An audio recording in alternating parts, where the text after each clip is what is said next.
نحمده ونصلي على رسوله الكريم أما بعد. عن جابر رضي الله تعالى عنه قال نحرنا مع رسول الله صلى الله عليه وسلم عام الحديبية البدنة عن 7 والبقرة عن 7 رواه مسلم او كما قال صلی اللہ علیہ وسلم. آج اجتماعی قربانی کے حوالے سے چند باتیں بڑی اہم عرض کرنی ہیں. پہلی چیز تو یہ ہے کہ اگر قربانی اجتماعی ہی کرنی ہو تو 7 بندے شریک ہوں اور خود جا کر جانور پسند کریں، جانور لائیں، اس کی دیکھ بھال کریں اور خود اس کی قربانی کے عمل کے اندر شریک ہوں. یہ سب سے اچھا عمل ہے. اگر اس طرح سے نہیں کر سکتے تو ہم دیگر اداروں کی خدمات بھی لے سکتے ہیں، لیکن پھر ہمیں اس چیز کا خیال رکھنا ہے کہ کن اداروں کی خدمات لیں اور کن اداروں سے اپنے آپ کو بچائیں. اس وجہ سے کہ قربانی کے نام پر اس وقت ایک بڑے پیمانے پہ بزنس بھی ہو رہا ہے اور ایک بڑے پیمانے پر فراڈ بھی ہو رہا ہے، جس میں اس کی عبادت ہونے کو سرے سے دیکھا ہی نہیں جا رہا ہے. یہ میں کیوں عرض کر رہا ہوں؟ اس لیے کہ ہماری میٹنگ ہوئی ایک لاہور میں، جہاں مفتیان کرام بھی شامل تھے، علماء کرام بھی تھے، اور ہم نے ان لوگوں کو بھی بیچ میں شامل کیا ہوا تھا کہ جو قربانی کے کام کو ایز اے بزنس لے کے چل رہے تھے.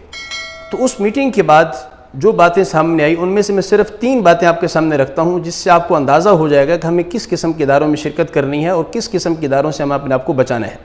سب سے پہلی چیز، قربانی ایک عبادت ہے. تو جیسے دیگر عبادت کی شرائط ہیں، اس طرح سے قربانی کی بھی کچھ شرائط ہیں. نماز بغیر وضو کے نہیں ہو سکتی.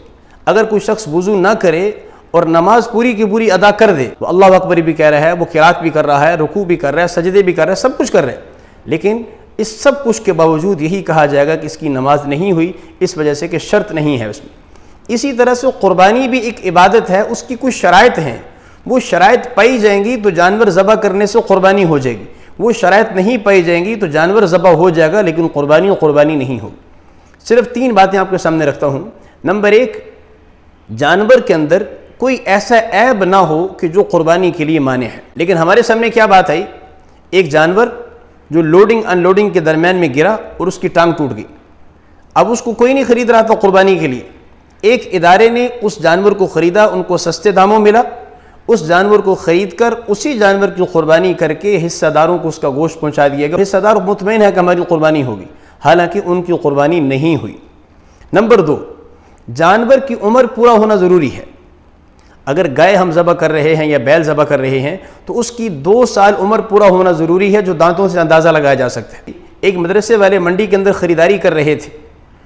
ان کے سامنے ایک جانور پیش کیا گیا جو بڑا خوبصورت بھی تھا اور تھا بھی بہت موٹا تازہ، لیکن جب عمر کے بارے میں پوچھا تو پتہ یہ چلا کہ عمر اس کی پوری نہیں ہے. اس جانور کو ریجیکٹ کر دیا. اب جس کا جانور ہے وہ منتیں کر رہا ہے کہ یار رکھ لو، کچھ نہیں ہوتا، دیکھو کتنا خوبصورت ہے. وہ مدرسے والے اس کو کہہ رہے ہیں کہ بھائی بہت خوبصورت جانور ہے، بہت موٹا تازہ ہے، لیکن قربانی کی شرائط پہ پورا نہیں اتر رہا ہے، ہم اس کو نہیں لے سکتے. وہاں سے واپس چلا گیا. ایک اور ادارے والے قربانی کی خریداری کر رہے تھے. ان اداروں والے نے وہ جانور اس سے خرید لیا اور اس جانور کو خرید کر اس کی قربانی بھی کر دی اور گوشت حصہ داروں کے گھروں تک پہنچا دیا. اب اس جانور کی عمر پوری نہیں، شرعی طور پر اس جانور کی قربانی جائز ہی نہیں تھی. جن لوگوں کے اس کے اندر حصہ شامل تھا کسی کی قربانی نہیں ہوئی، لیکن کسی کو علم ہی نہیں ہے کہ ہماری قربانی ہوئی ہے کہ نہیں ہوئی ہے. اور تیسرا قصہ جو ان دونوں سے زیادہ عجیب ہے، ایک ادارے نے اپنے فلیکس چھاپے اور فلیکسوں کے اوپر یہ لکھا کہ اتنا حصہ ہے اور پر ہیڈ 14 کلو گوشت دیا جائے گا. فکس کر دیا. اس کے بعد جانور خریدنے کے لیے گئے. ایک جانور خریدا جس کا گوشت تقریباً 3.5 من تھا، 140 کلو. 140 کلو گوشت والا جانور لا کر 14 کلو کے 10 پیکٹ ایک ہی جانور میں سے بنا کے حصہ داروں کو تقسیم کر دی. ایک ہی جانور سے 10 حصہ دار نمٹا دیے. اس طرح سے اپنا بزنس کر رہے ہیں لوگ.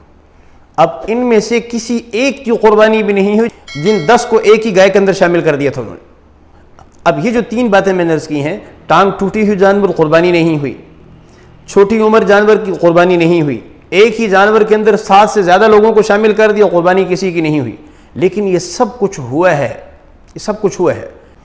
ہم ان اداروں سے اپنے آپ کو کیسے بچائیں اور ان اداروں تک ہم کیسے پہنچیں کہ جو ان چیزوں کا احساس کرتے ہیں اور جہاں پر ان چیزوں کا لحاظ رکھا جاتا ہے.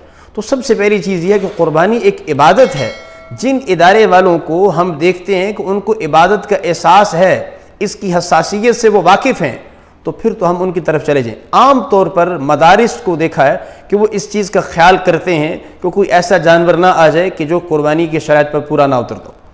دیگر جو ادارے ہیں، فاؤنڈیشنز ہیں، ٹرسٹ ہیں یا اور لوگ ہیں، ان اداروں کے بارے میں ہم دیکھیں کہ ان کی شریعت کے حوالے سے، دین کے حوالے سے کتنی ساری تربیت ہوئی ہے۔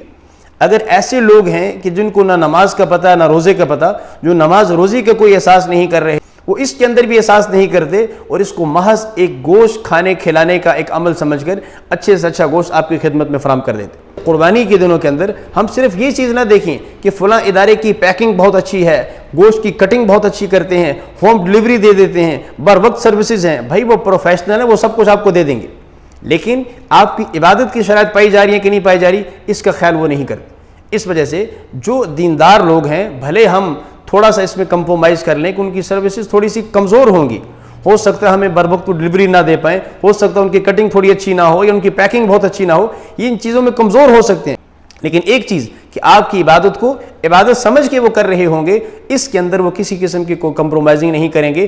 جانور بھی ٹھیک لایا ہوگا انہوں نے، ذبح بھی اس کو ٹھیک انداز میں کیا ہوگا، تقسیم بھی اس کی ٹھیک کر رہے ہوں گے۔